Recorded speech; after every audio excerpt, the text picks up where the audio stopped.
Hi, magandang umaga po ulit sa inyo. Medyo maaga-aga pa naman po at maaga po akong nakarating, So, ngayon po ay bibigyan ko kayo ulit ng second reading, parang bonus reading natin, Bibigyan ko po kayo para mamayang gabi po yung ating third reading of the day.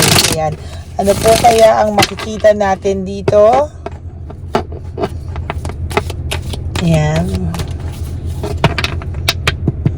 Sige, pili po tayo ng 10. 1,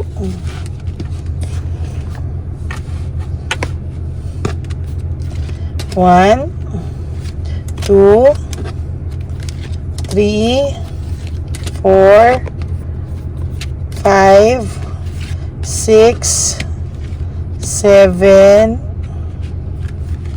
8, 9, and 10.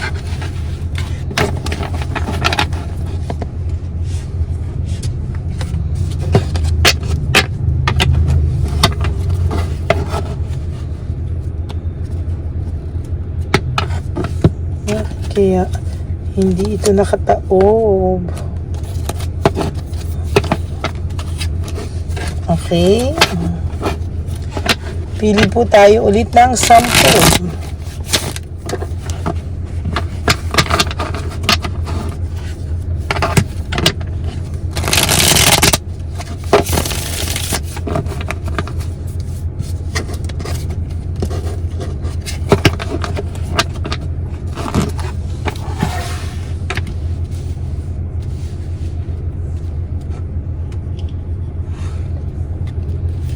1, 2, 3, 4, 5, 6, 7, 8, 9, and 10.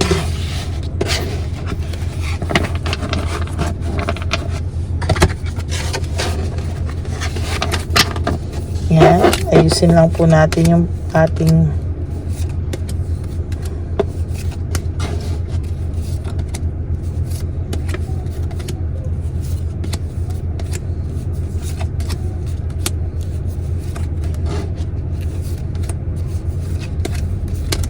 yan.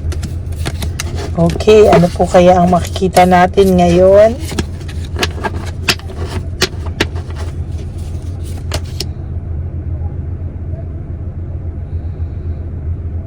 Lack of commitment.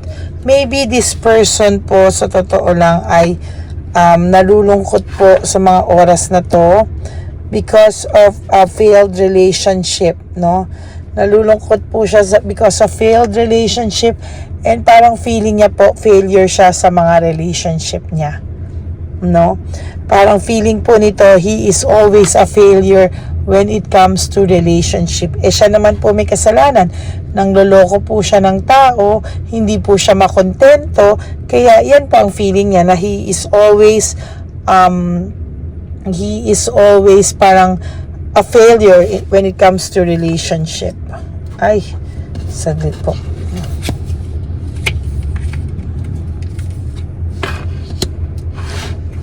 Fulfillment and harmony, Ito lang din naman po ang gusto mo sa isang relasyon, ang fulfillment and harmony. But to be honest po, nag-fail po siyang maibigay to sa iyo.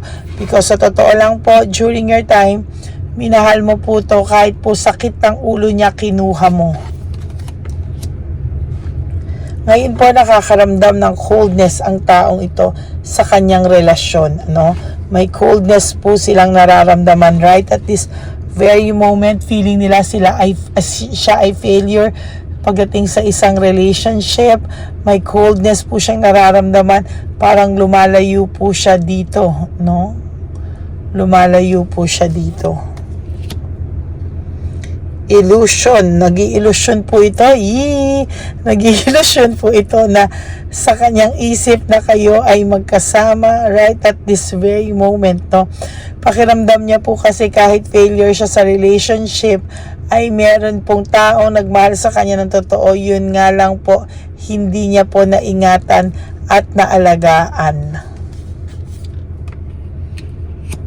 Ngayon, galit din po siya sa sarili niya. Pati po sarili niya, inaaway niya na, ay, may pagkabuang to, no? Pati sarili niya po ngayon, inaaway niya kasi hindi niya po alam kung ano po ang gusto niya sa sarili niya. Yan ang masaklap. Naging greedy daw po kasi siya sa relationship nyo. Naging greedy daw po siya, naging self-centered, possessive, lahat na, no? Na hindi daw po siya marunong makontento. Kaya yan po ang reason. And besides, mataasin po ang pride niya, ang ego niya. Kaya po, parang hindi po siya marunong tumanggap ng pagkakamali. Kaya ayan po ang nangyari sa kanya at pakiramdam niya, he is a failure.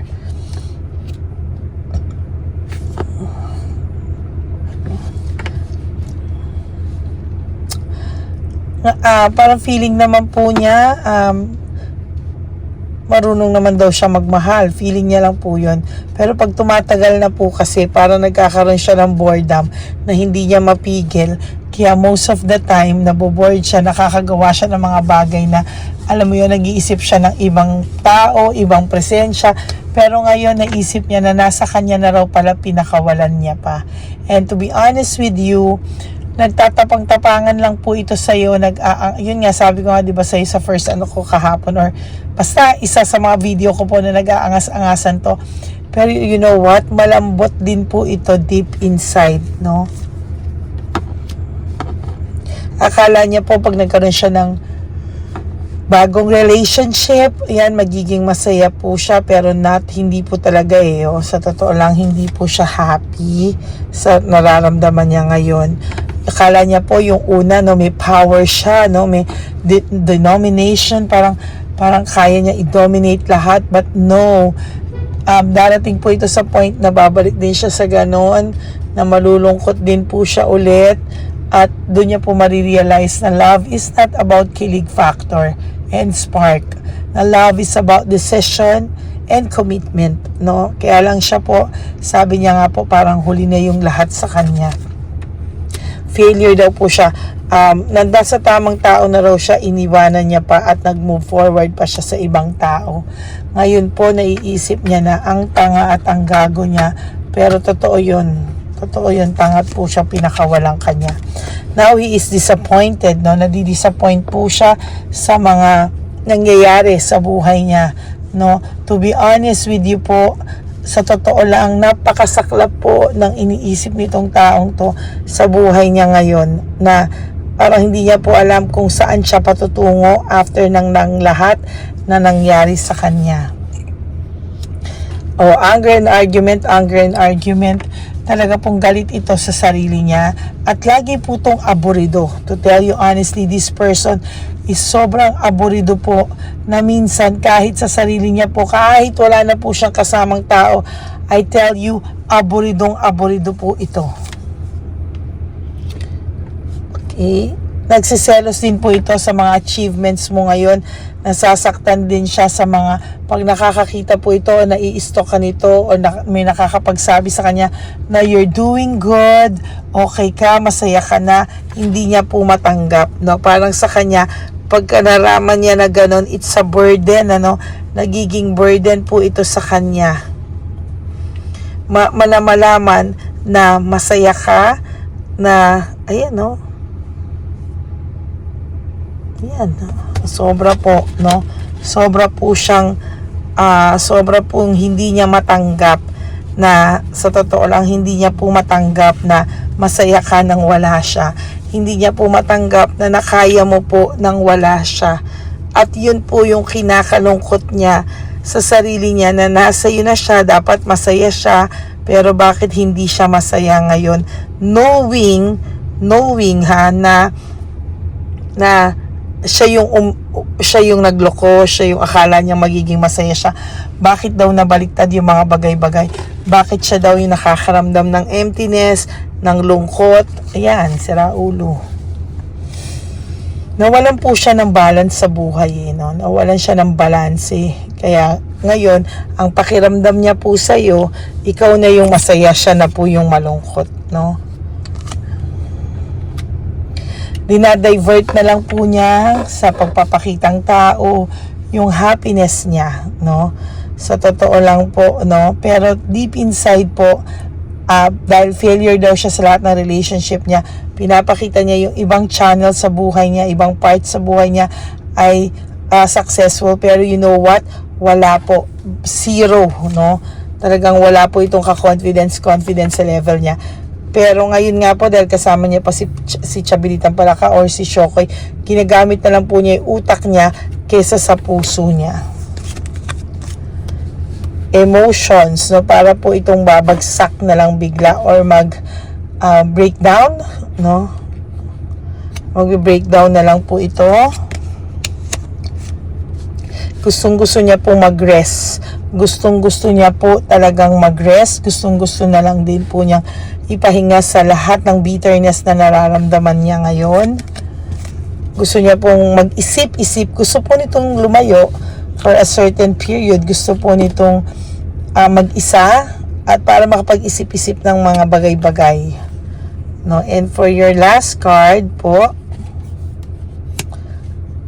gusto niya po sa iyo mag-reach out. No, meron po siya nagtatanong siya kung may pag-asa para ba is despair right now and he wants to reach out to you. Kung hindi niya man po kakayanin, maybe may mga taong pakokontakin po sa ito. Magtataka ka na lang na yung mga taong hindi naman kumukontak sa iyo ay nga now kumukontak na sa iyo. Okay, tingnan naman natin ang kanyang 5 cards, no, na makukuha natin ngayon. 1, 2, 3, 4, and 5.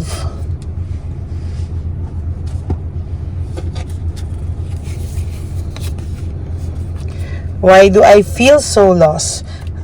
Nasabi ko sa iyo, no, feeling niya lost na lost siya, failure siya, hindi niya alam ang gagawin niya. Please do what is best for your heart. Somehow, naiinis siya na parang sige, kinukonsensya ka niya na sige, kung masaya ka na wala ako, kung diyan ka magiging masaya, okay lang, etc. etc. But the truth is, nasasaktan siya.